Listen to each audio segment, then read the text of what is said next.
The telegram arrived on a Tuesday morning in the spring of 1882, and it carried words that would change two lives so completely that neither Matilda Prescott nor Jonas Warren would ever again be the people they had been before they read it.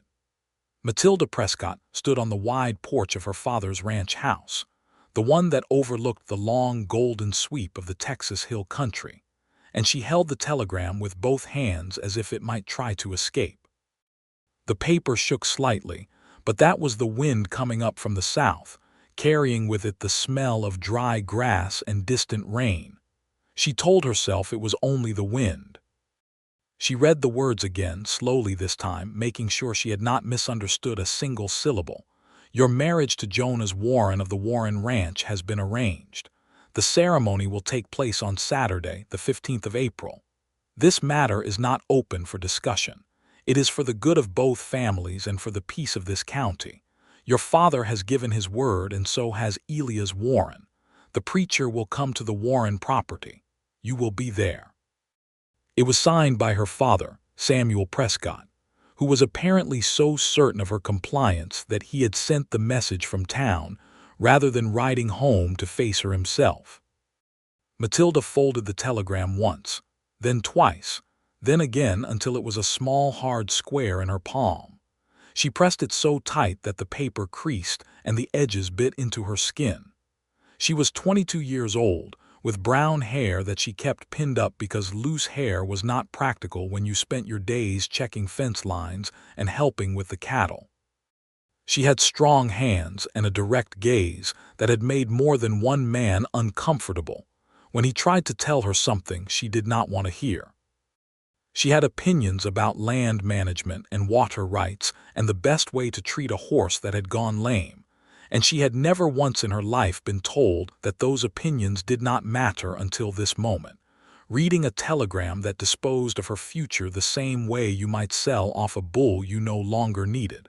She thought about crying. She decided against it.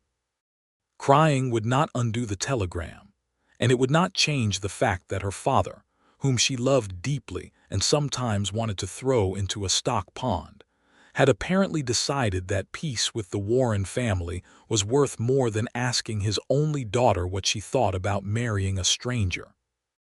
The Prescott and Warren families had been at war with each other for 11 years, ever since a disagreement over water rights along Cutter Creek had turned into a court battle, which had turned into a fistfight behind the saloon in Harlow's Crossing, which had turned into the kind of deep territorial anger that burrowed into the bones of a community and refused to leave. There had been cut fences and diverted streams and shouted arguments at town meetings. There had been 2 years when members of both families had refused to ride on the same side of Main Street. There had been a winter when Matilda herself, who had been 11 years old at the time, had watched her father come home with a blackened eye and a fury in him so cold it had frightened her more than shouting would have. She had grown up understanding that the Warrens were the enemy, which meant she had grown up understanding almost nothing about them as actual people. Now she was supposed to marry one. She unfolded the telegram and read it a final time. Then she tucked it into the pocket of her work skirt and walked to the barn to saddle her horse, because there was a fence on the north pasture that needed inspection, and she was not going to spend the rest of the day standing on the porch stewing when there was work to be done. Work had always been the thing that kept her steady, and she needed steadiness right now more than she needed to shout at the sky. She rode for 2 hours, inspecting the fence with careful eyes, noting where a post needed resetting, and where a wire had sagged and caught a tangle of cedar brush. She did the work methodically, the way her father had taught her, and while she worked she thought about Jonas Warren. She knew almost nothing about him except that he was the youngest son of Elias Warren, that he was somewhere around her own age, and that she had seen him exactly once at a distance of perhaps 100 yards, at the Harlow's Crossing Spring Fair 3 years ago. She remembered a tall figure in a dark hat, and that was the entirety of her knowledge of the man she was apparently going to marry on Saturday. She rode home at dusk and found her father sitting on the porch steps. Samuel Prescott was a broad man with a silver-streaked beard and the weathered look of someone who had spent 40 years in the Texas sun doing things the hard way, because the hard way was usually the only way available. He had eyes the same shade of brown as Matilda's, and right now those eyes were watching her ride in with the particular expression of a man who knows he has done something that cannot be undone, but has not yet decided whether it was wrong. Matilda dismounted, handed the reins to young Pete, the stable boy, and walked up to her father without saying anything. She looked at him for a long moment. "I got your telegram," she said. "I figured you had." "Were you going to tell me in person, or were you hoping the telegram would do your work for you?" Samuel Prescott had the grace to look down at his boots. "I wanted to tell you face to face. I just needed to get it done first before I lost my nerve." "You lost your nerve," Matilda said. "You sent a telegram. Those are two different ways of saying the same coward thing." "Matilda." "Do not Matilda me, Papa." She sat down on the step below him, not because she wanted to be close to him right now, but because her legs were tired from the riding and she was not going to stand out of pure stubbornness when sitting was more sensible. "Tell me why." He was quiet for a moment. An owl called from somewhere in the live oaks down the slope, and the last of the daylight was going orange and purple above the western hills. "Because Judge Harlow says, if we go back to court over the Cutter Creek boundary, the state will likely award the whole eastern section to Warren, and we will lose the best water access we have on the property," Samuel said. "And because 3 weeks ago, Cole Reedy offered to buy up the Warren debt from the bank, which means if the Warrens go under, Reedy ends up with their land abutting ours on 2 sides, and Reedy is not a man I want as a neighbor. He has been trying to push small ranchers out of this county for 4 years." Matilda knew about Cole Reedy. Everyone in Harlow's Crossing did. He was a man who had come into the territory with Eastern money and a contempt for the people who had built their lives there before him, and he had been buying land and pressing boundaries for years in a way that made the hair on the back of your neck rise. "So you solved your problems by creating one for me," she said. "I solved a problem for both families," Samuel said quietly. "If the Prescotts and Warrens are joined by marriage, there is no more court case. We settle the water rights between us, we present a united front to Reedy, and we stop bleeding each other dry over a creek boundary that neither of us should have been fighting about for 11 years. He paused. "Your grandfather and Elias Warren's father started that fight. We have been carrying it. I'm tired of carrying it." Matilda looked at the orange sky. "What does Jonas Warren think about this?" Samuel was quiet for just a beat too long. "Papa, what does he think?" "Elias tells me he has agreed." "Elias tells you, meaning you do not actually know what Jonas thinks." "I know that Elias gave his word." Matilda stood up. She dusted off the back of her skirt. She picked up her hat from the step where she had set it and held it in both hands, and looked at her father with the full weight of everything she was feeling, which was considerable and complicated and included things like love and fury, and a grief she could not quite name yet, because she had not fully understood until this moment that she had harbored a quiet hope that she would choose her own husband someday. "I will go," she said, "because I understand what you are trying to protect, and because I am not going to let Cole Reedy win anything. But you hear me, Papa. I am going to that marriage as a Prescott who knows her own worth, and if Jonas Warren treats me with anything less than the respect due a woman who has agreed to this arrangement, I will ride home and no force on this earth will make me go back." Samuel nodded. There was something in his expression that looked like both relief and sorrow, and Matilda thought she understood both of those things even if she did not fully forgive him for them. "He is a good man," Samuel said. "Or at least that is what I am told." "I will find out for myself," Matilda said, and went inside. The Warren Ranch sat 12 miles north and east of the Prescott property, on the other side of the low ridge they called Cutter Hill, and the road to it crossed the very creek that had started the whole miserable feud. Matilda rode that road on Saturday morning, dressed in the best dress she owned, which was a deep blue cotton with a white collar that her mother had made for her 3 years before her mother had passed from the fever. She wore her hair down because it seemed like the kind of occasion that called for it, even though she had spent 20 minutes that morning arguing with her reflection about whether letting her hair down was surrender or simply good sense. Her father rode beside her. Her older brother, Thomas, rode on her other side. Thomas was 30 and married already and had 3 children and a particular talent for saying nothing when nothing was the most useful thing to say. And today he was exercising that talent fully, which Matilda appreciated. They came over Cutter Hill and saw the Warren Ranch below them in the morning light, and Matilda's first thought was that it was bigger than she had expected. There were 3 barns and a large main house built of limestone and cedar, with a wide porch that wrapped around 2 sides. There were horses in the near pasture and cattle in the far one, and a kitchen garden along the south wall that showed careful tending. It was a working ranch that someone took seriously, and that told her something. The Warren family was assembled on the porch when the Prescotts rode in. There was Elias Warren, who was a lean, gray-haired man with a posture that suggested he had never once in his life leaned against anything for support. There was his wife, Margaret, a small woman with sharp eyes and a pleasant mouth that was currently arranged into an expression of careful neutrality.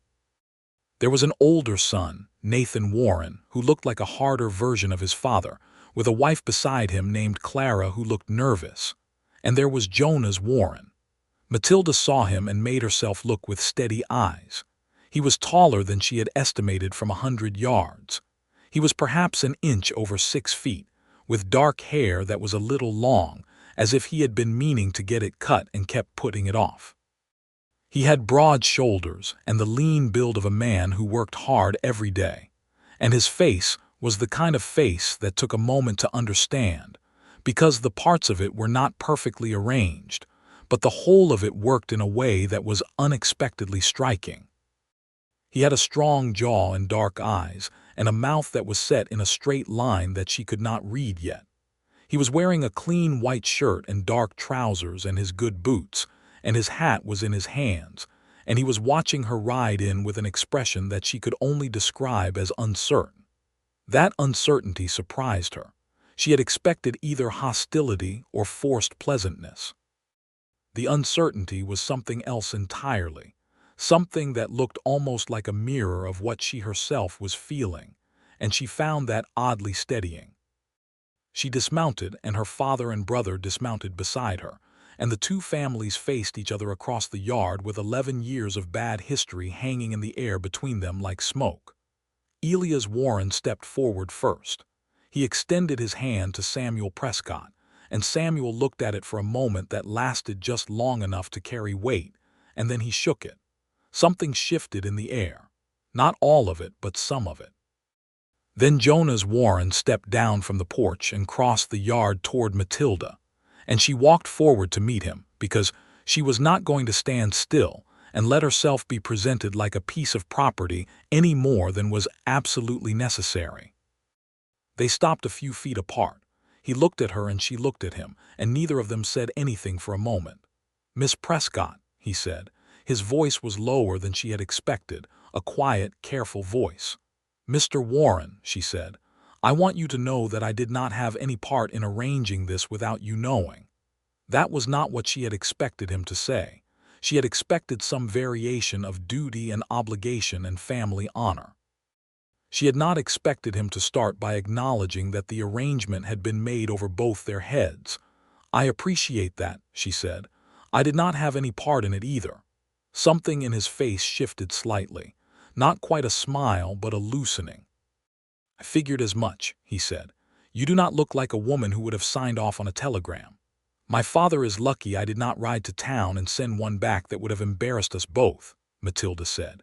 Jonas Warren looked at her for another moment, and this time the thing that crossed his face was closer to a real smile, brief and genuine, gone almost before it arrived. "I have a preacher inside," he said, "and my mother made a cake which she will be devastated about if nobody eats it. I am not going to pretend this. is the way either of us would have chosen to do this. But I want you to know that I am going to try to be a decent husband if you are willing to give this a chance." Matilda studied him. She looked at his hands, which were holding his hat carefully, and at his eyes, which were watching her honestly, and at the set of his mouth, which was not smiling now but was not performing either. "I can give it a chance," she said, "but I need you to understand something first." "All right. I am not a decoration, and I am not an agreement between two old men. I know cattle, and I know land, and I know my own mind, and if we are going to make this work, then it has to be a partnership, not a transaction." Something happened in Jonas Warren's eyes at that. Something lit up and then steadied, like a flame catching in a lantern. "I have been running this ranch mostly on my own for 2 years while my father's health has been poor," he said quietly. "I have no interest in a wife who is furniture. I grew up watching my mother manage half of everything we have and never get credit for any of it, and I swore I would not repeat that." He paused. "I think we might actually be able to work with each other, Miss Prescott." "I think we might," Matilda said. They were married 20 minutes later in the Warren parlor, with a traveling preacher named Reverend Cole who smelled of horses and spoke with a warm, unhurried cadence that made the words feel less like a formality and more like something that meant what it said. The two families stood on opposite sides of the room and watched, and the tension between them was still present, but it had changed in quality, become something more like the tension before a storm breaks, rather than the tension of a wound that will not close. Jonas Warren said his vows in that quiet, careful voice, and he looked directly at Matilda when he said them, which she noticed because it would have been easy for him to look at the preacher or at the floor or at some middle distance that committed him to nothing. He did not do any of those things. He looked at her. Matilda said her vows steadily, because she had decided on the ride over that if she was going to do this, then she was going to do it fully, without reservation and without the half-hearted quality of someone who has been coerced. She meant what she said. She intended to mean it. That was the best she could offer a stranger, and it was more than most people got. When it was done, Jonas Warren took her hand to seal the ceremony, and his grip was firm and warm, and he did not hold on longer than the moment required, which told her something about him too. The families ate Margaret Warren's cake, which was a honey spice cake that was genuinely excellent, and they sat in separate clusters and spoke with the careful politeness of people who have agreed to stop shooting at each other, but have not yet figured out what to do with their hands now that they have put down their guns. There were moments of awkwardness and moments of something that might, with time, become ease. Nathan Warren and Thomas Prescott found a corner and talked about rainfall and grass, and whether the summer was going to be dry, which was the kind of conversation that ranchers fell into the way water found a channel, and it was the most normal thing that happened all afternoon. When the Prescott family rode home at dusk, Matilda stayed behind, because she was a Warren now and this was where she lived, and her small trunk of belongings had been brought over in the wagon that morning and already put in what she had been told was the room she and Jonas would share. She stood on the porch after everyone else had gone inside and watched the dust of her family's departure settle back onto the road, and she felt something she could not name, a complicated feeling that was part sorrow for what she was leaving and part something else, something that was not quite anticipation but was not dread either. Jonas came out and stood beside her.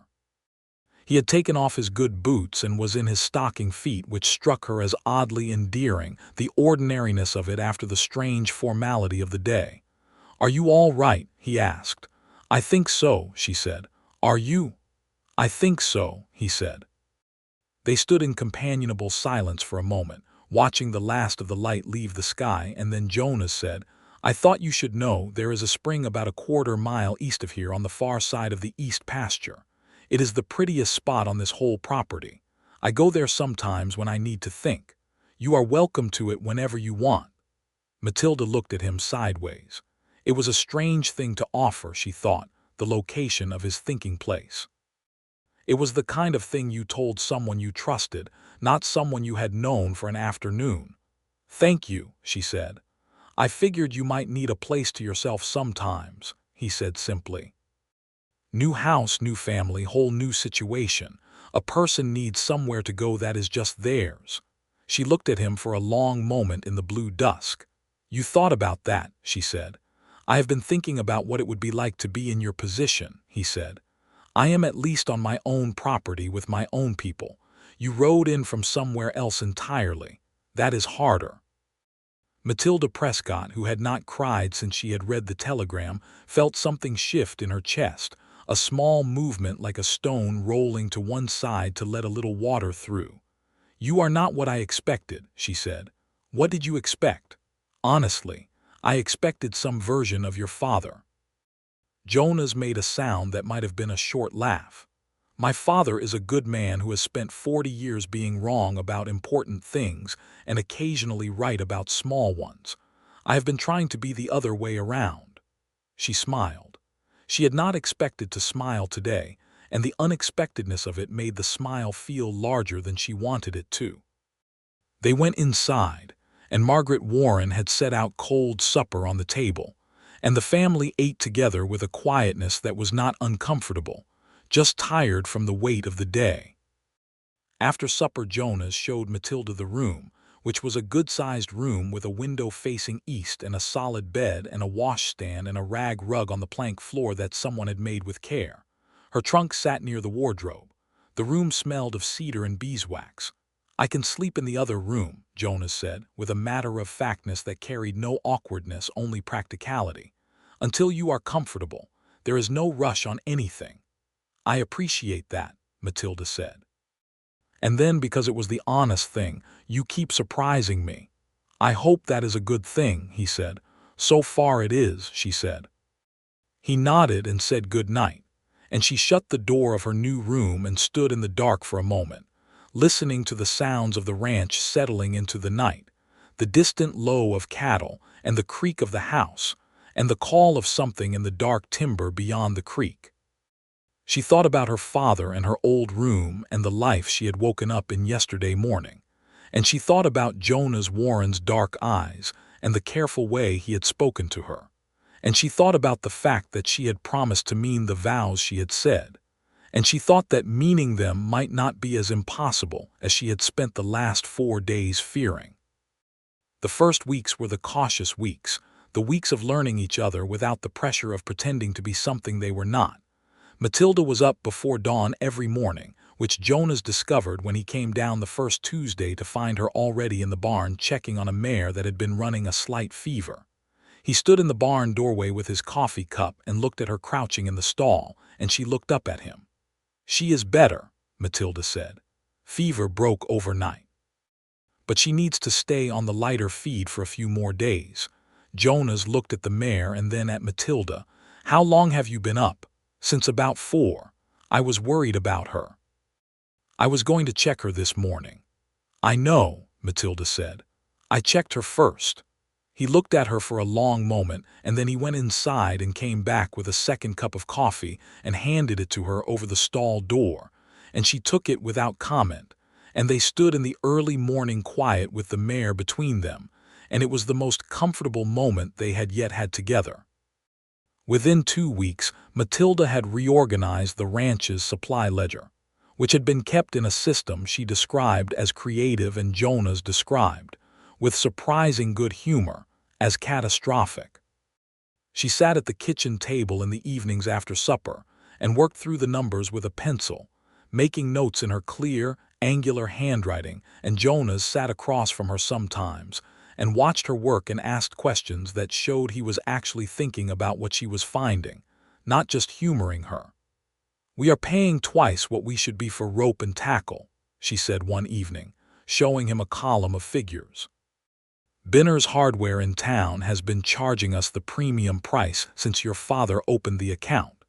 If you go to Macready's or even ride to Harper's Mill once a month for the bulk of it, you save yourself almost $60 a year." Jonas looked at the figures. "My father has always used Binner's. Your father has always used Binner's because Binner's gave him credit when he needed it years ago, and your father is loyal to a fault," Matilda said. But Binner paid that debt back in full a long time ago and has been collecting interest on the goodwill ever since. Jonas was quiet for a moment. Then, "You are right." "I know," she said, and went back to her figures. And Jonas Warren looked at the top of his new wife's head as she bent over the ledger and felt something warm and unfamiliar move through him, a sort of glad surprise at the fact of her. They rode the fence lines together when the weather was good. This had begun practically, because Matilda had said she needed to understand the full geography of the property if she was going to be any use, and Jonas had agreed immediately, and without the faint air of condescension she had half expected. He rode beside her and told her about the land, not in the way of a man explaining to someone who does not understand, but in the way of someone sharing something he loved, and she listened with the attention she gave to things that mattered. The land was beautiful. She had known her own land all her life and thought it lovely, but the Warren land had a different character, wilder on the northern sections where the cedar and oak grew thick on the hillsides, and the creeks ran cold and clear, and she found herself looking at it with something that surprised her, a proprietary affection, as if the land was already telling her it was hers. "You love this place," she said one afternoon, on the high north section where you could see for 30 miles on a clear day. Jonas pulled his horse up beside her and looked out at the distance. "More than I know how to say," he said simply. "Then we have that in common," Matilda said. "I love my father's land the same way. It is in the bones." He looked at her sideways in the clear light, and the look lasted a fraction longer than necessary, and she felt it the way you feel a warm hand against the back of your neck on a cold morning, suddenly, entirely. She looked away at the distance. It was 3 weeks into the marriage when Matilda found the spring Jonas had mentioned on the first evening. She had ridden out alone on a Sunday afternoon, following the east pasture fence to its far corner, and then cutting up through a cedar thicket the way he had described, and she found it exactly where he had said it was. It was a small spring that rose from the base of a limestone outcropping and ran a few feet before disappearing into the sandy soil, and around it the grass was green and soft in a way that contrasted with the drier country around it, and 2 ancient live oak trees leaned over it in a way that made a natural canopy. It was quiet there in a deep, particular way, the kind of quiet that seems to hold still even when the wind is moving. She sat under the live oaks and leaned against the cool limestone and looked at the water coming up from the earth, clear and steady, and she thought about her life, which was not what she had expected but was also not what she had feared. She thought about Jonas, about the way he listened to her and the way he had given her this place on the first night without being asked, and about the way he laughed when something was genuinely funny, a real laugh that came from somewhere in his chest and transformed his whole face, which she had heard for the first time 4 days ago when she had described the look on her brother Thomas's face when he had been outbid on a horse at the fair last year. She thought about how she had not known what to expect from him and how he had not been any of those things. She was sitting under the live oaks thinking these thoughts when she heard hooves on the dry ground, and Jonas came through the cedar thicket on his gray horse and pulled up when he saw her. "I am sorry," he said. "I did not know you were here. I will come back another time." "You do not have to go," she said. "This is your spring. I told you it was yours whenever you wanted it." "I am telling you that you can share it," Matilda said.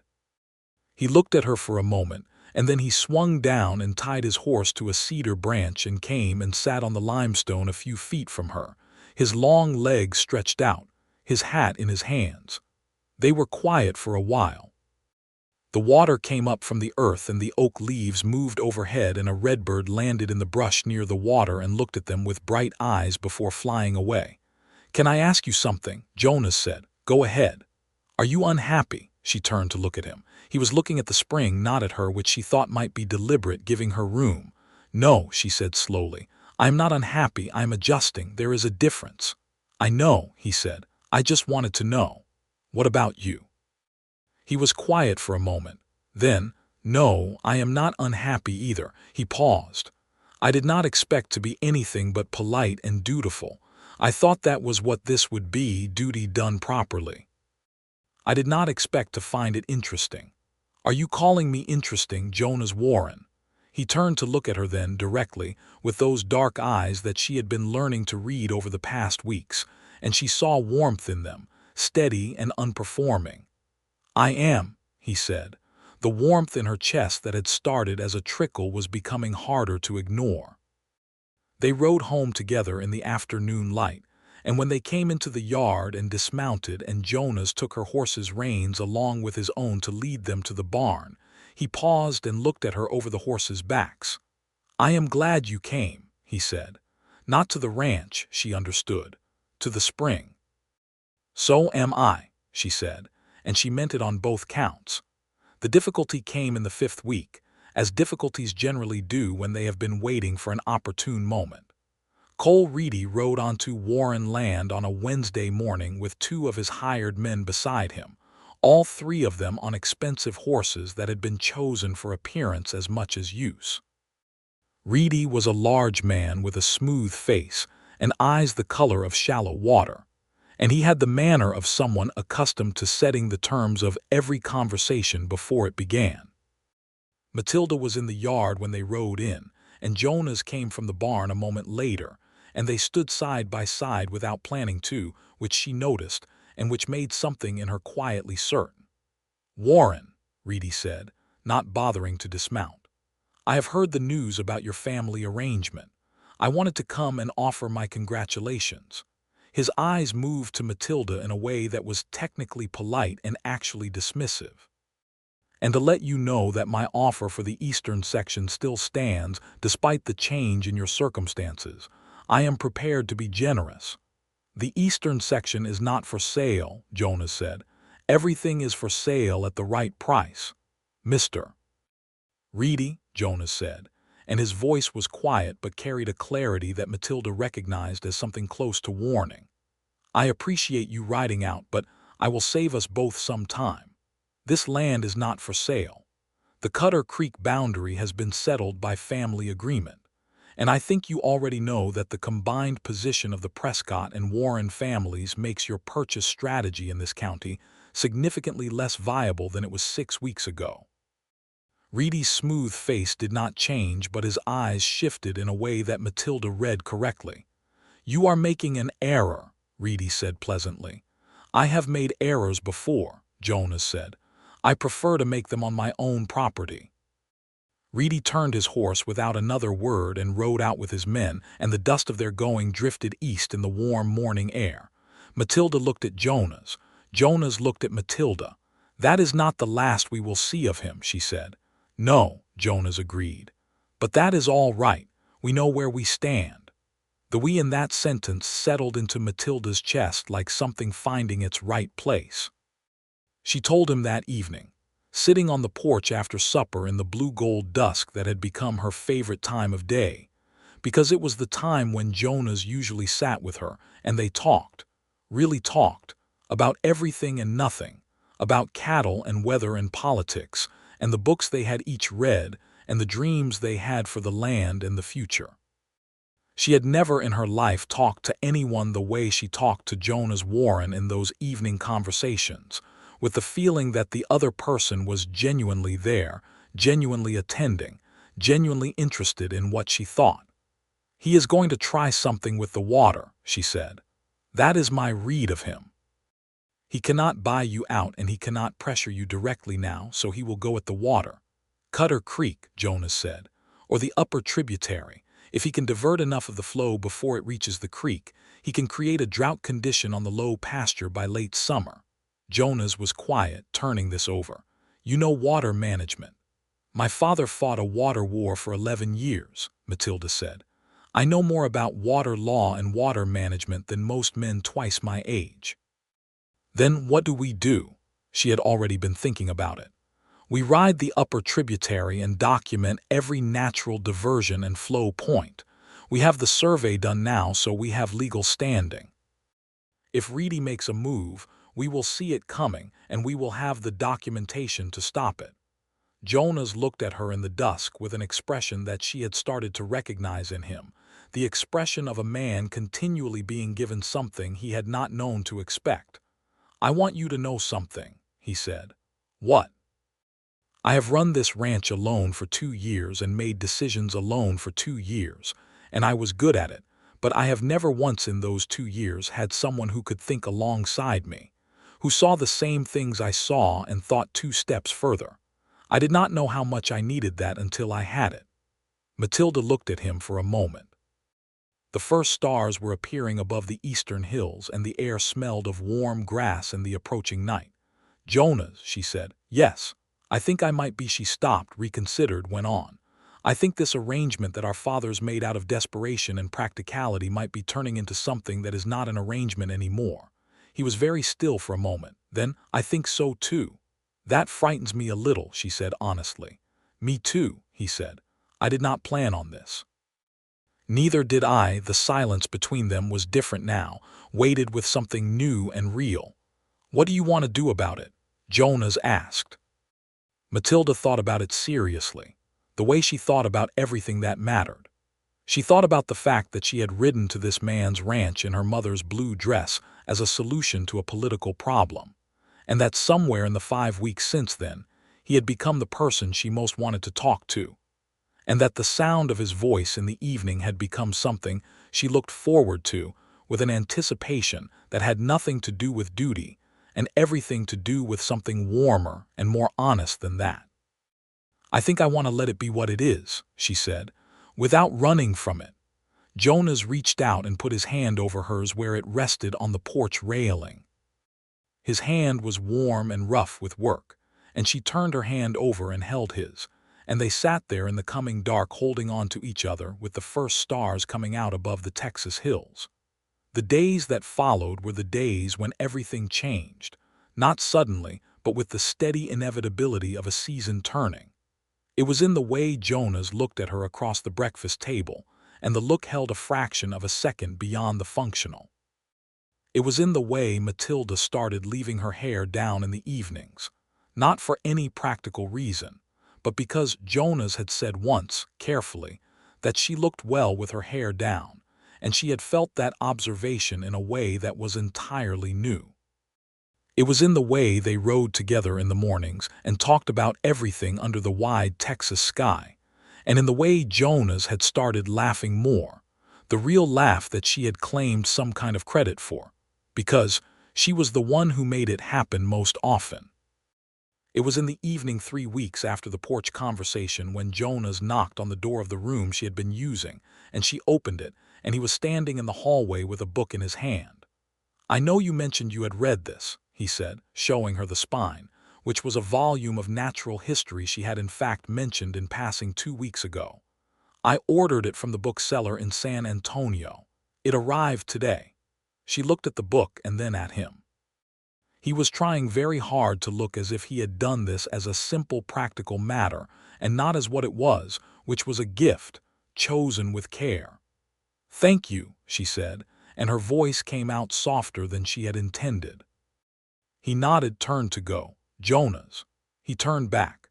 She stepped forward and took the book from his hands and set it on the washstand, and then she put her hands on either side of his face and kissed him, slowly and with her whole intention behind it, and he kissed her back with a tenderness that she felt in her bones, and when they stopped she was still holding his face and he had both hands in her hair. "I think," Jonas said quietly, "that I have been in love with you for about 3 weeks." "I think," Matilda said, "that I have been in love with you for about 3 weeks and 2 days." Something broke open in his face, some final careful restraint, and he laughed, the real laugh, and pulled her close, and she pressed her face against his chest and felt the warm solidity of him, and thought that the Prescott and Warren families had been wrong about each other for 11 years, and that it had taken a forced marriage and 35 days to undo all of it. "Neither of them warned us about this," Jonas said into her hair. "No," she said. "I think they expected polite tolerance at best." "Extraordinary men, our fathers," she laughed against his chest. "Ridiculous men, lucky for both of us." They stood in the doorway of her room in the lamplight and held each other, and the ranch was quiet around them, and outside the Texas night was enormous and full of stars. The Reedy trouble came to a head in June. They had ridden the upper tributary twice and documented the flow points, and Matilda had been right about Reedy's intentions. In late May, one of the Warren hands, a steady man named Hector Vega, who had worked the property for 6 years, and had a knowledge of the land's water that was practically instinctual, came to Jonas and Matilda at the breakfast table to report that the upper tributary was running lower than it should be for the season. They rode out together that same morning and followed the tributary north for 4 miles until they found it, a new earthen dam thrown up across the narrowest point, not large but sufficient, already beginning to back the water up into a muddy pool on Reedy's side of the boundary line. Jonas stood in his stirrups and looked at it with a controlled fury that Matilda had not seen in him before and found she respected. "He did it fast," she said. "He hired men who know what they are doing," Jonas said. "That did not go up last night. That has been there 2 or 3 days. Then we have caught it early," Matilda said. "The documentation we have covers this point. We ride to Judge Harlow today, and we bring Hector because he can testify to the normal flow level. And if Harlow is in Reedy's pocket," Matilda had already thought about this, "then we go over Harlow to the district court in Austin, and we bring my father and his documentation of the creek flow from the original survey 20 years ago, and we make Reedy's unauthorized diversion a matter of public record that is very difficult to make disappear." Jonas turned to look at her on her horse in the morning light, and the way he looked at her was something she had come to know now and never tired of, the look that said she was exactly who she was, and that was exactly the right thing to be. "Let us ride," he said. They rode to town together, and Matilda laid their case before Judge Harlow with the clarity and precision of someone who had been paying attention to land law since she was 16 years old. And Judge Harlow, who was a cautious man but an honest one, issued an injunction against the dam by that afternoon. Reedy's response was to contest the injunction, which brought the case before the district circuit judge who rode through Harlow's crossing in July. And here is where the marriage that had been arranged to solve a boundary dispute became, unexpectedly, the instrument that solved the larger problem of Cole Reedy entirely, because the combined testimony of Samuel Prescott and Elias Warren, 2 men who had been enemies long enough that everyone in the county knew the history, standing together and giving the same account, was a testimony that the circuit judge found entirely credible. The injunction was made permanent. The dam was ordered removed. And the legal documentation Matilda had put together, a document that traced every unauthorized pressure Reedy had put on water rights in the county over 4 years, was referred to the Territorial Land Office. Cole Reedy left Harlow's crossing before the autumn.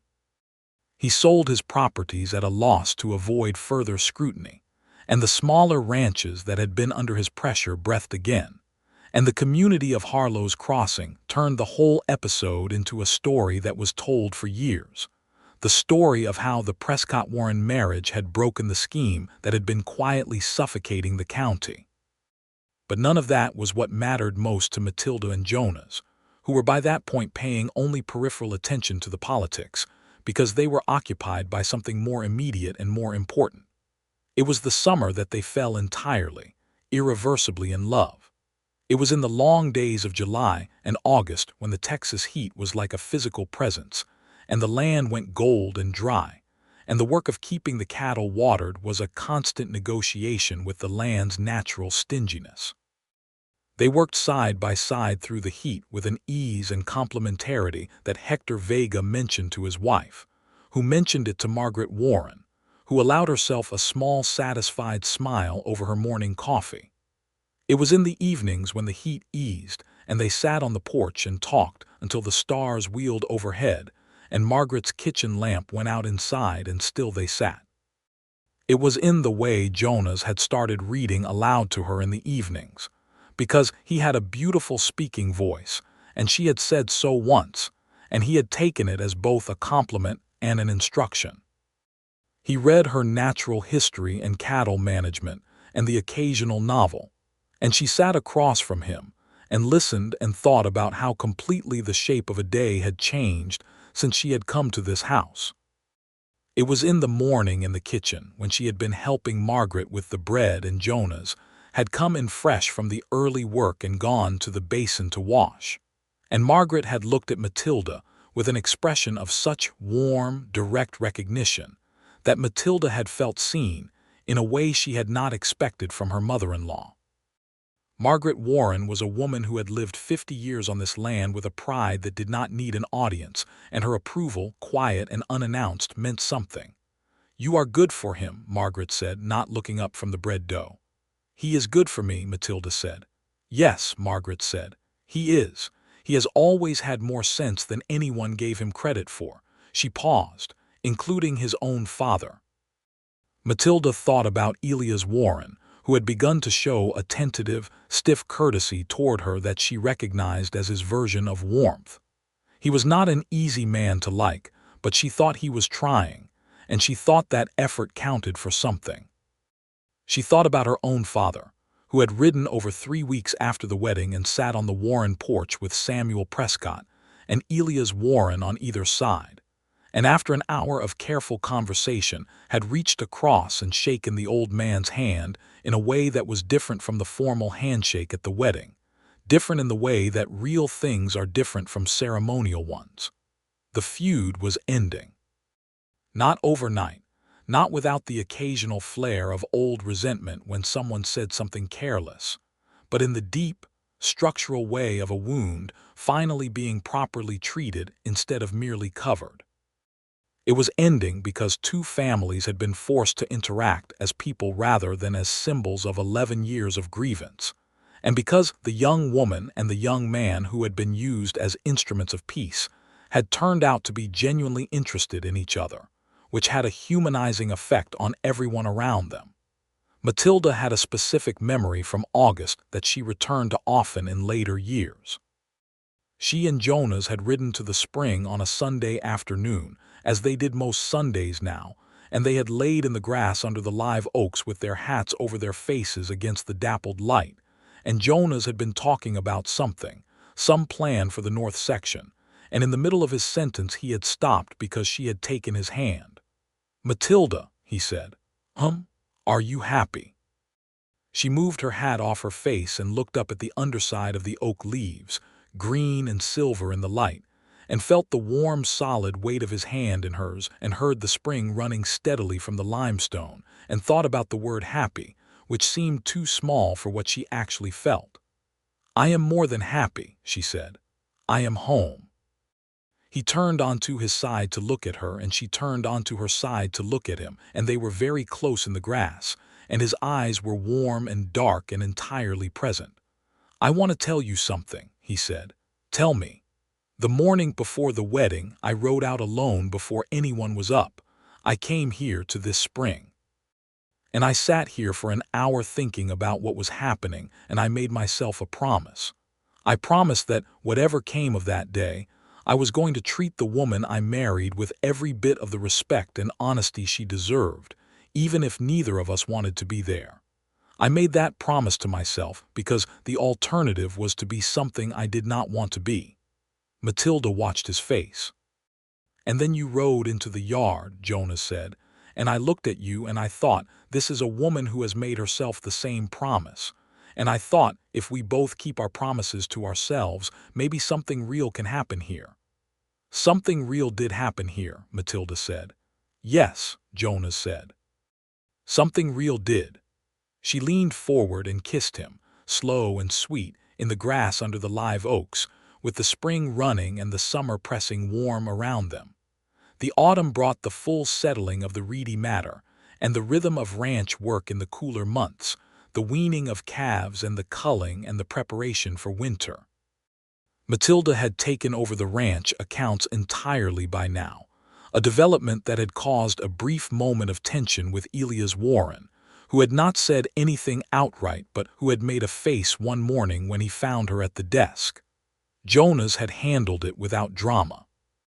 He had simply said to his father, in Matilda's presence, that she had saved them approximately $400 in the first month by restructuring their purchasing agreements, and that going forward the accounts were her domain and he expected that to be respected. Elias had looked at his son for a long moment and then at Matilda, and then he had said, stiffly but genuinely, that he appreciated good management, and that had been the end of it. Matilda had thanked Jonas later privately, not for defending her, which she could have done herself, but for doing it calmly and without making it a confrontation. "You did not have to do that," she said. "I know," Jonas said. "I did it anyway." "Because you wanted to or because you thought you should?" "Because I wanted to," he said. "There is a difference, and the difference matters." She kissed him, which she had gotten into the habit of doing when he said things that deserved it. Her brother Thomas came to visit in September and spent 2 days at the Warren Ranch, and watched his sister with the careful attention of an older brother, and on the second morning found Jonas in the barn and said, plainly, "I did not think this was going to work." "Neither did I," Jonas said, "but it is working." "Yes," Jonas said. Thomas was quiet for a moment. "She is the best person I know," he said, "just so you understand what you have." "I understand it," Jonas said. "I think I understand it better every day." Thomas looked at him for a moment with the assessing eyes of a man who has grown up in a world where you have to read people quickly or get it wrong. "All right," Thomas said. "Good." It was not elaborate, but it was enough. The question of the water rights was settled formally in October, by a written agreement between Samuel Prescott and Elias Warren that Matilda and Jonas had drafted themselves and presented to their respective fathers as a fait accompli. The agreement divided the Cutter Creek access fairly, taking into account the seasonal variation and the needs of both properties, with a provision for joint maintenance of the creek bank. It was, everyone had to admit, a better solution than either family would have come to on their own, and considerably better than 11 years of court battles had produced. Samuel Prescott, signing the document at the Warren kitchen table with Elias Warren across from him, looked up at Matilda and said, with a roughness in his voice that she knew was his version of emotion, "Your mother would have liked this." Matilda swallowed. She would have said we were all foolish for taking 11 years to do it. Samuel laughed, which was a genuine laugh, and Elias Warren smiled, which was remarkable because Elias Warren's smiling was approximately as common as a blue moon, and the table felt different after that, lighter, as if something old and heavy had been lifted off it. Jonas found Matilda on the porch afterward and took her hand and said nothing, and she leaned into his shoulder and said nothing either, and the autumn afternoon was golden and still around them. When the cold came in November, the ranch settled into the slower rhythm of winter, and it was in those quieter months that Matilda and Jonas came fully into their life together, not the cautious version of it, not the hopeful version, but the real one that is built from 100 ordinary days shared with full intention. They argued sometimes, because they were both people with opinions and both people who thought they were right more often than was statistically possible, and the arguments were the kind that are honest rather than cruel, the kind where the point is finding the truth rather than winning, and they always ended with some version of understanding that neither of them would have reached alone. They laughed a great deal.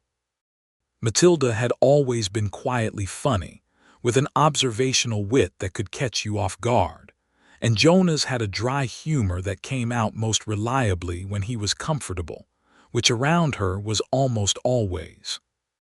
They laughed about the cattle and the accounts and the ridiculous things people said in town and the memory of their wedding day, which in retrospect had the quality of something they were meant to look back on with affectionate disbelief. One December evening they sat by the fire after supper and Matilda said, almost to herself, "I never expected this."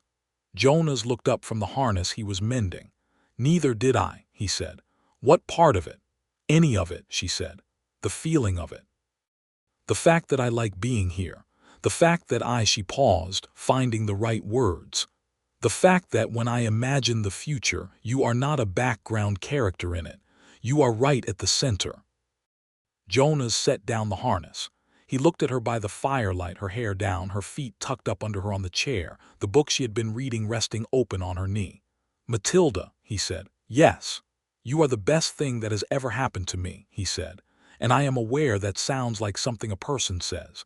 I want you to know that I mean it in the specific sense. I mean that you are the best thing in the way that I can point to the evidence and show my work." She looked at him. Her chest was full of something that had no adequate name. "Show your work," she said. He smiled. "Before you, I was running this ranch well but without joy. I was doing what needed to be done because it needed doing. You came and made everything matter more. Not just the ranch, but thinking about the future, thinking about who I wanted to be, what I wanted to build. You made everything more urgent and more alive." He paused. "I am a better rancher, a better son, a better person since you arrived. I can demonstrate that with the accounts and with the water agreement, and with the way my father has started actually talking to your father, which 6 months ago I would have bet against heavily." He paused again. "Those are the evidence." Matilda stood up and crossed the room and sat beside him on the bench by the fire, tucking herself under his arm, and he put his arm around her and they sat in the warm circle of firelight. "I love you, Jonas Warren," she said. "I love you, Matilda Warren," he said into her hair. She smiled. She had only been Matilda Warren for 7 months, but when he said it like that, it felt as old and solid as the limestone hills. There is a thing that happens in the spring of 1883 that completes the story in the way stories need to be completed, not with a single dramatic moment, but with an accumulation of things that together make up a life. In March, Elias Warren's health declined enough that he stepped back formally from the management of the ranch and handed the operations to Jonas.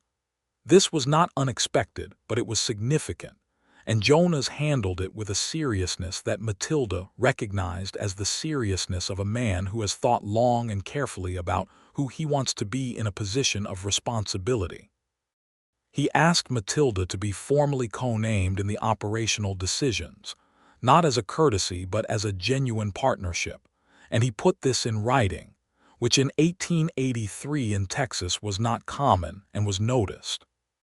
Hector Vega told his wife that Jonas Warren was either a very brave man or a very smart one, and his wife said that the two were not mutually exclusive.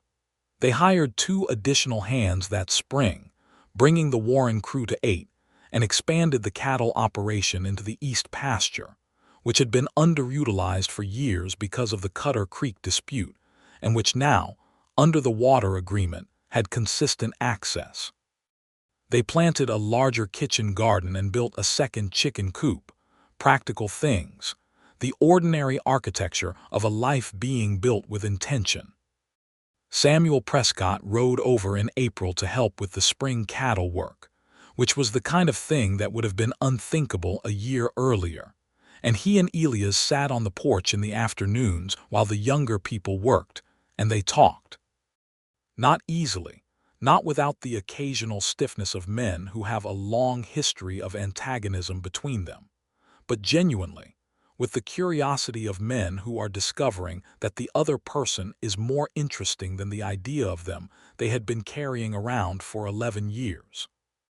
One afternoon Matilda came up to the porch for water and found the 2 old men in the middle of an argument about grass management that was, she recognized with delight, a completely friendly argument, the kind where both parties are enjoying the debate more than they want to be right.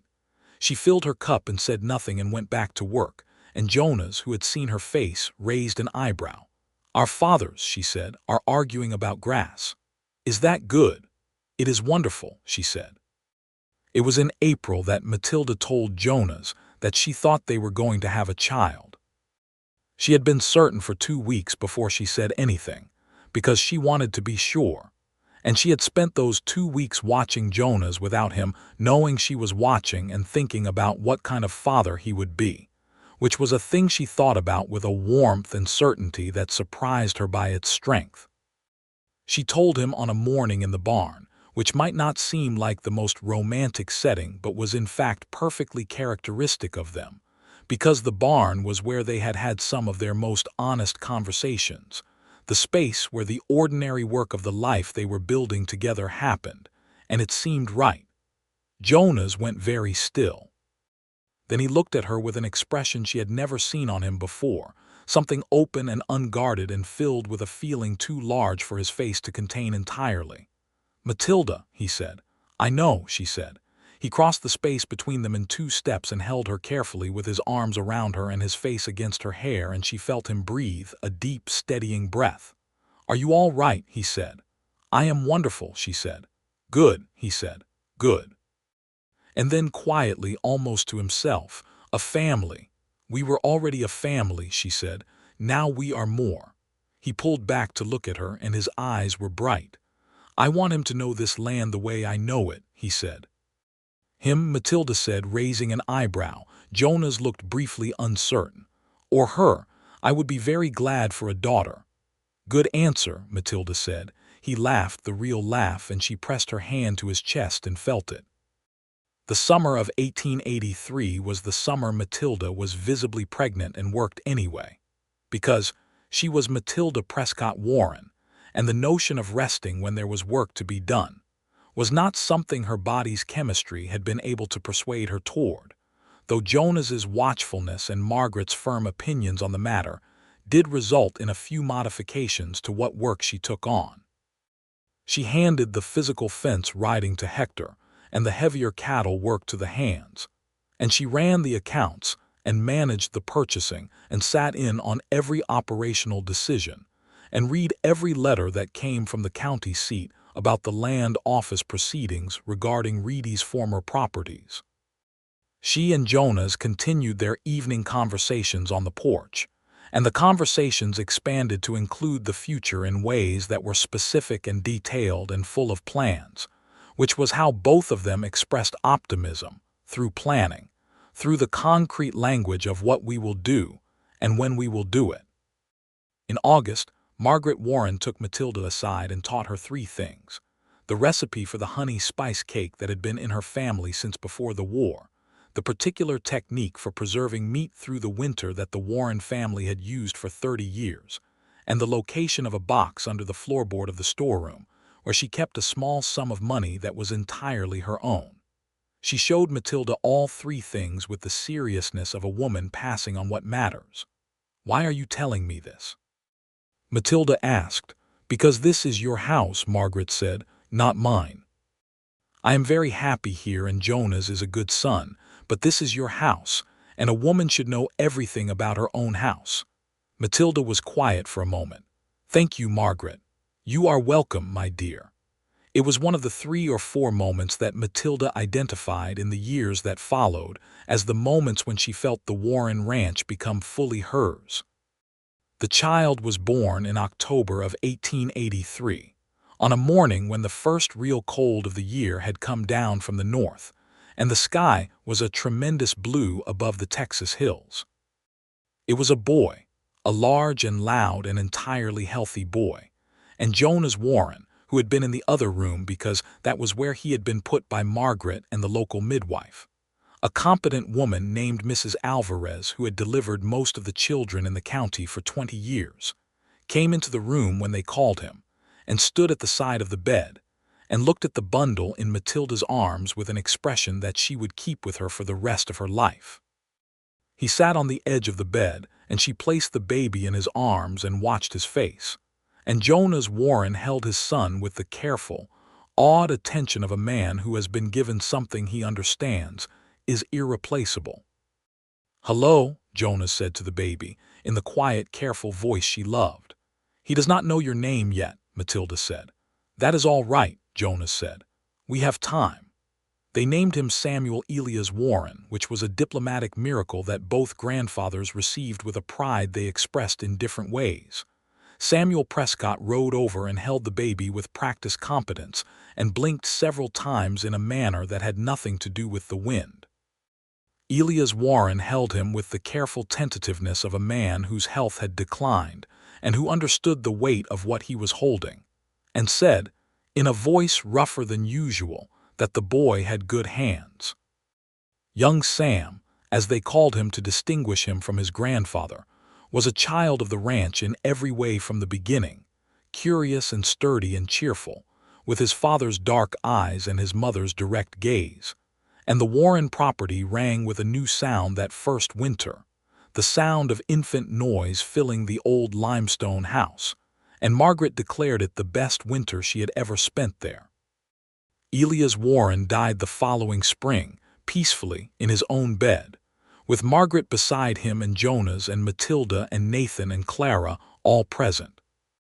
He had made his peace with a great deal in the last year of his life, including the water agreement and the new relationship with the Prescott family, and the fact that his youngest son had turned out to be the one who understood the land best. And he died a man who had been right about enough things in the end to balance the ledger tolerably. Jonas took the death with the steadiness Matilda had come to know as his characteristic mode of carrying difficult things, feeling it fully, and then setting it into his life, without letting it take more room than was proper.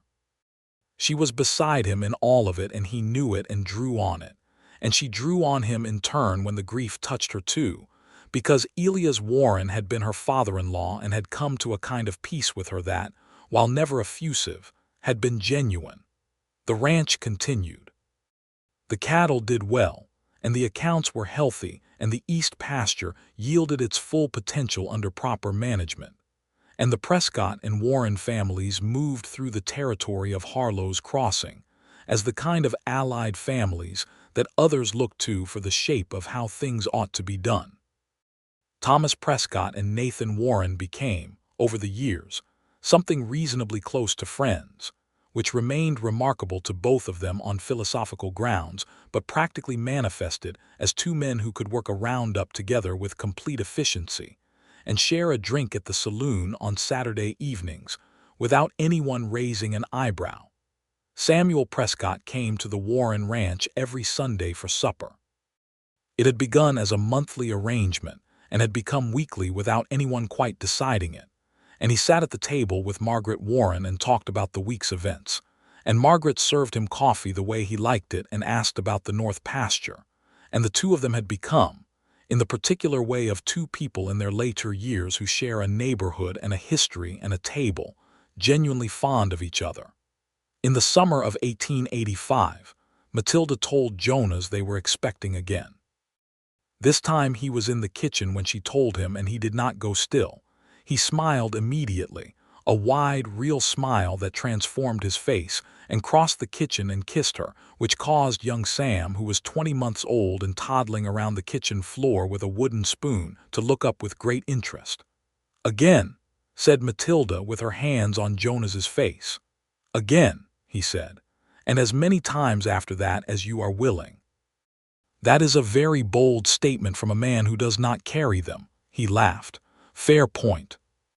The second child was a girl, born in the winter of 1885, small and fierce, and with red undertones in her dark hair that she must have gotten from somewhere far back in the family. They named her Rose Margaret Warren, the Margaret for her grandmother, and Margaret Warren received this information with a composure that lasted approximately 4 seconds before she sat down and pressed her hands to her face. Rose Warren was her grandmother's absolute favorite, which everyone understood and no one begrudged, because there is a particular quality of love between a grandmother and a granddaughter that follows its own rules. By 1886, the Warren Ranch was the most consistently well-managed property in the county, a fact noted by the county assessor and by the Range Association, and by anyone who rode through and looked with attention. This was the result of 4 years of Matilda's methodical approach to the accounts and purchasing and planning, Jonas's deep understanding of the cattle and the land, Hector Vega's skill with the day-to-day operations, and the particular energy that is generated when two people who are genuinely suited to each other work together towards something they both love. They had built 2 additional rooms onto the house, a proper parlor and a second bedroom for the children, and the house had the worn, warm quality of a place that is genuinely lived in by people who intend to stay. Matilda's books were on the parlor shelf next to Jonas's, and the children's things were on the low shelf that Jonas had built for them, and Margaret's honey spice cake was made every Sunday without fail, a tradition that Sam and Rose took for granted in the way of children who have known abundance. There was a Saturday evening in the summer of 1886 when Matilda and Jonas sat on the porch after the children were asleep, and the house was quiet, and the Texas evening was enormous around them, warm and fragrant with the smell of dry grass and the faint far sweetness of the cedar. And Matilda looked at the land, and then at Jonas beside her. He had lines at the corners of his eyes now that had not been there when she rode into his yard in her mother's blue dress 4 years ago. His hands were more roughened, and his hair was cut shorter because she had been cutting it herself for 3 years, and she liked it that way. He was looking at the last of the light on the western horizon with the quiet, complete attention he gave to things that mattered to him, and she thought about the first evening on this porch when he had told her about the spring, that strange, private gift of a thinking place, and she thought about everything that had happened between that evening and this one. "Jonas," she said. "Yes. I want you to know something." He turned to look at her, and there were those dark eyes, warm and entirely present. "I came here 4 years ago because my father sent a telegram, and because I understood the logic of it, and because I was not going to let Cole Reedy win anything," she said. "I did not come because I expected to be happy." "I know," he said. "I want to tell you that I am happy," she said, "not in the way of a person making the best of things, in the way of a person who has exactly the life she wants, built with the person she would have chosen if she had been given the choice." Jonas was quiet for a moment. His hand found hers on the porch rail. "I want to tell you something too," he said. "Tell me."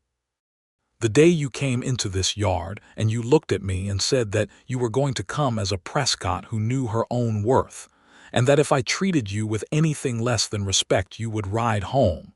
You heard that," she said. "Your father told me," Jonas said. "He told me that evening after everyone had gone home. He said he thought I should know who I had married." He paused. "I want you to know that when he told me that I thought, good, this is exactly right. I want someone who knows their own worth. I want someone who will hold me to something." He looked at her steadily. "You have held me to the best version of myself, Matilda, every single day. That is not a small thing. That is everything." Matilda held his hand and looked at the last of the light and thought about the telegram, that hard small square of paper that had shaken in her hands on the porch of her father's house 4 years ago. And she thought about how strange it was that the thing you resist most fiercely is sometimes the thing that is most precisely meant for you. "I think our fathers did something right," she said. "They did one right thing by accident," Jonas said, "which is considerably more useful than doing 10 right things on purpose." She laughed. He laughed. The evening settled around them. Inside the house, young Sam made a sound in his sleep, some small dream disturbance, and then was quiet again. Rose had not stirred. The horses moved in the near pasture. Somewhere on the south slope, a night bird called once and went silent. The land was theirs, and they were its, and the creek ran clear between the two properties that were no longer in opposition, but were joined by the water they had fought over and by the children who would grow up knowing both sides of it, and by the long, uncomplicated love of two people who had been given each other without ceremony and had made something real of it. In the spring of 1888, Matilda organized the first joint Prescott Warren gathering on the occasion of Sam's 4th birthday, which was attended by both families and half the county, and which became an annual event that outlasted everyone in the original story.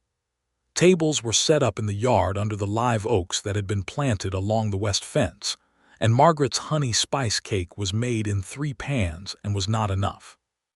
Samuel Prescott, white-haired now and moving more slowly but with his mind entirely intact, sat at the end of the long table and watched his daughter manage the whole event with the practiced ease of a woman who has been managing things at scale for years. And he watched Jonas Warren watch his daughter with the particular quality of attention that a man gives to the person he loves most in the world. And he thought about the telegram he had sent 6 years ago, and about the courage and the practicality and the cowardice that had been mixed up in that decision. He thought he had been cowardly in the way he had done it. He thought the decision itself had been right. He was not entirely sure he deserved credit for the outcome, because the outcome had been created by Matilda and Jonas themselves, out of whatever it was they carried in them that had made them capable of meeting each other honestly. He thought about his wife, Matilda's mother, and about how much she would have loved this afternoon, the tables in the yard, and the children running, and the two old enemies talking about grass management, with the enthusiasm of men who have found a new disagreement to enjoy. He thought he had been very lucky that his daughter was who she was. After the birthday gathering, Jonas found Matilda in the kitchen helping Margaret wash the dishes, which they were doing side by side with the comfortable efficiency of two women who have washed a great many dishes together, and he leaned in the doorway for a moment, watching. "Go away," Matilda said without turning around. "You will only be in the way." "I was thinking," Jonas said. "Think somewhere else. I was thinking about what you said last summer about having the life you would have chosen." Matilda turned around, her hands still in the dishwater. Margaret kept washing with serene indifference. "What about it?" Matilda said. "I want more of it," Jonas said. "All of it. Everything that comes next." Matilda looked at him for a moment, at the man who had given her a spring on their first evening together, and kept every quiet promise he had ever made, and loved her without caveat or qualification for 6 years. "Then come help with the dishes," she said, "and we can discuss everything that comes next." He came and took a dish towel, and Margaret made a small sound that was almost certainly a laugh. And the kitchen was warm, and the children were running outside, and the land stretched away in every direction with the wide, solid fact of it, all of it theirs, all of it built. And in the years that came after, the Cutter Creek Water Agreement became the model that Judge Harlow used for 3 subsequent county boundary disputes, cited as an example of parties finding a solution that courts could not have imposed. The Warren Ranch remained one of the most productive operations in the Hill Country, and Matilda's accounting system, which she had refined over the years into a comprehensive method for ranch financial management, was copied by enough of their neighbors that it became simply how things were done in that part of Texas, without anyone quite remembering who had started it. Hector Vega became the head foreman and stayed at the Warren Ranch until he retired at 62, and his sons worked there after him, and the continuity of the land and the people on it was one of the things Matilda was most proud of, the fact that they had built something worth staying for. Sam grew up on both sides of Cutter Creek, knowing his Prescott grandfather's land and his Warren grandfather's land with equal familiarity, and grew into the kind of young man who made both families proud without belonging entirely to either, which is exactly what both families had secretly hoped for. Rose grew up with her grandmother Margaret's recipes and her mother's directness, and a particular feeling for horses that she got from somewhere that nobody could quite identify. And she was the kind of person that a room rearranged itself around when she entered it. And Matilda and Jonas, Warren grew older together in the way that two people grow older when they have chosen each other fully, and keep choosing each other across the ordinary days, which is not dramatically or cinematically, but in the most real and permanent way available, which is the accumulation of 10,000 ordinary mornings and evenings, and the knowledge, carried without needing to be stated, that the other person is precisely where they belong. On a spring evening in 1892, 10 years after the telegram that had changed everything, Matilda and Jonas rode out to the spring together as they still did sometimes, their horses moving side by side through the cedar thicket and into the green circle of the live oaks.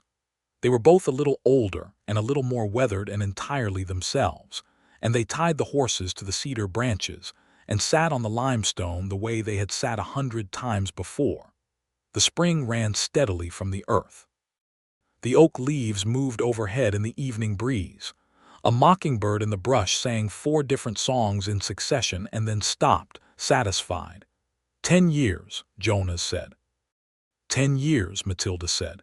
Do you remember what you thought on the road over here that first morning? He asked. I thought about the creek and the telegram and the fact that I was going to ride in knowing my own worth, she said. And I thought that I had no idea what you were going to be. What did you think I might be? I thought you might be your father or Nathan or something worse." She paused. "I did not think you were going to be you." "What did you think I was?" he said. "When you figured out what I was." She was quiet for a moment, looking at the water coming clear and steady from the limestone. "I thought you were the most honest person I had ever met," she said. "And I thought that was probably the rarest thing there was." Jonas was quiet. The spring ran. The evening moved around them. "I thought you were going to make me better than I was," he said. "I did not know that was what I needed until you showed up, and I saw it immediately." "Did I?" she said. "Every single day," he said. She leaned into his shoulder and he put his arm around her, and they sat in the last of the evening light. The two of them, and the spring and the live oaks and the land that was theirs, fully theirs, built and tended and loved. And the feud that had brought them together was so thoroughly over that their children did not even know the word for what it had been. And the creek ran clear between the two properties that had become one in every way that mattered. And the two people who had been handed to each other by accident and pragmatism, and the desperate problem-solving of their fathers sat in the spring evening, and were entirely, completely, permanently home.